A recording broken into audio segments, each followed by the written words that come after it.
welcome back to Sitting with Ashley. I'm Ashley. This is a collective convo about trauma bonds. Woo! If you've never heard those words put together, a trauma bond, according to Google, is the connection that forms between an abuser and their victim in an abusive relationship. It's often characterized by feelings of attachment and intimacy, even though the relationship is harmful. Trauma bonds can be difficult to recognize and break. I think a lot of the ways in which society and survivors of abuse use the language of trauma bond is also, I think a lot of the times it's two victims who are bonding over similar trauma as well. Even though that's not what Google says, speaking from personal experience, that's a lot of what trauma bonds can be. Now, within that dynamic of two victims, yes, there is generally one that is more abusive to the other based on the trauma endured, right? So, these are not just, I'm thinking of a good friend. Well, I thought they were a good friend at this point, and I'm also thinking of my relationship with my mother. So I just want you to know that these do not need to be romantic relationships to have a trauma bond. Now, there is a Venn diagram on Google, and it says that a trauma bond can be intense emotional swings, fear of abandonment, isolation, excessive negative behavior. Oh, excusing negative behavior. Sorry, the font is -2. Repeated patterns without repair, lack of autonomy, inability to leave, and loss of self-identity dependent on validation.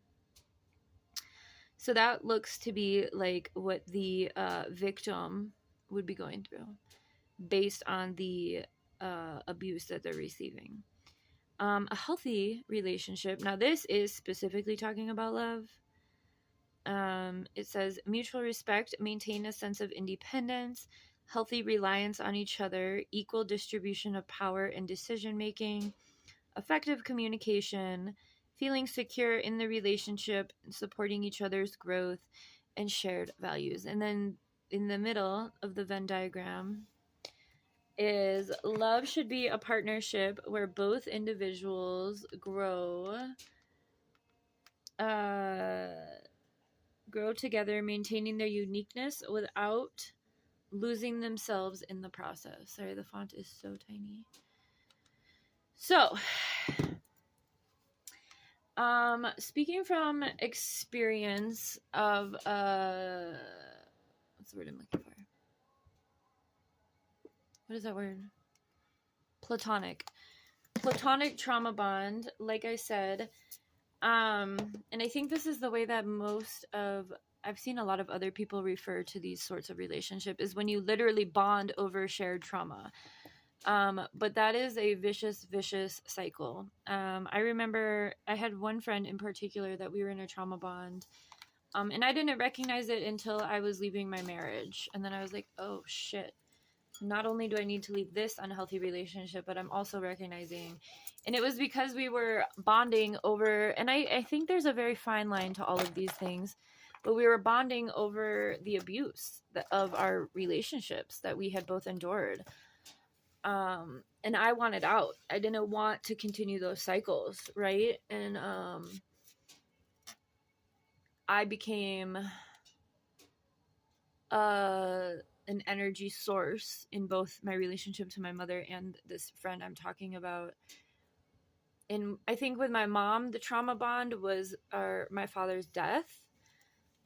So for over 20 years, my mother and I think our whole relationship really rested on this shared trauma of my father's death, escaping it, unhealthy coping mechanisms, grief, but grief that wasn't processed, grief that was just swept under the rug. And I took on a parental role. I was parentified in that situation. I did that myself because I thought it was the right thing to do.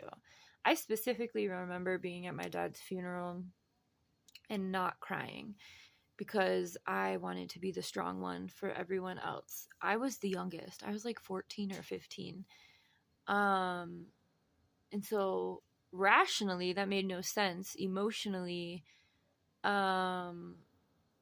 I wasn't really close to my dad. My sister and my mom both were. I was the black sheep of the family. So I don't know. Now I was upset. If you're a parent, it can be really exhausting to be aware of and not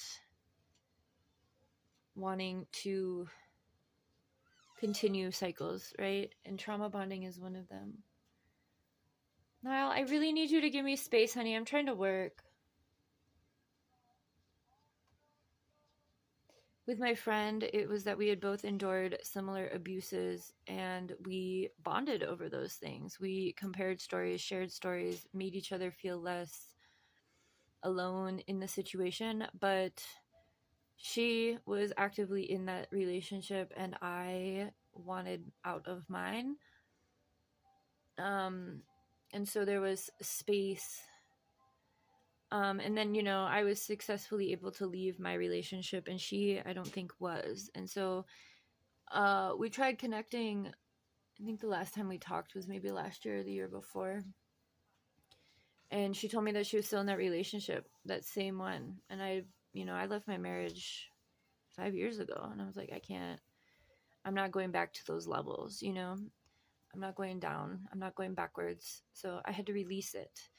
I love supporting people. And so I want to caution you, if you are someone who is a deep feeler, to look out for people who are preying upon your ability to support, and try your best to be aware of trauma bonds. Again, it's not just a relationship with romance. It's also platonic. It's also acquaintances. It can be coworkers.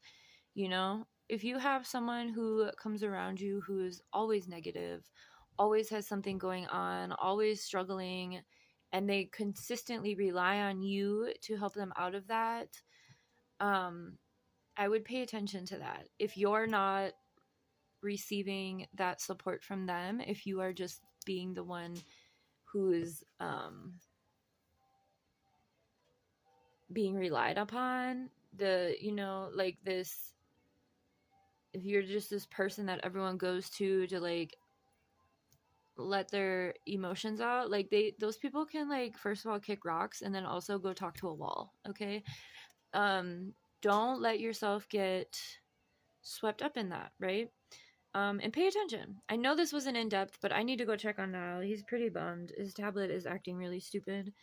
And mommy's also working, so it's a hard life for him. But I really wanted to get on here and talk about it. I also got a couple downloads last night of a few different topics for these collective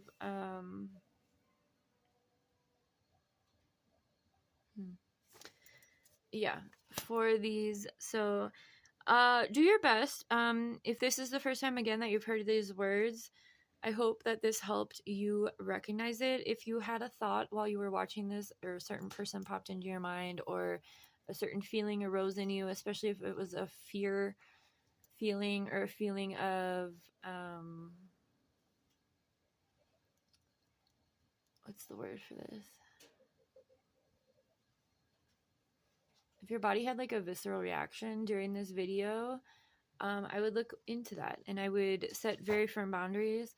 Not everybody needs to be, cut contact, but both of the people that I shared about had been in my life over 20 years. So I was ready to not do that anymore at that point. But like, if this is a coworker you've only known for 2 months, and you still have to be around them, just place firm boundaries. You don't need to, do anything drastic.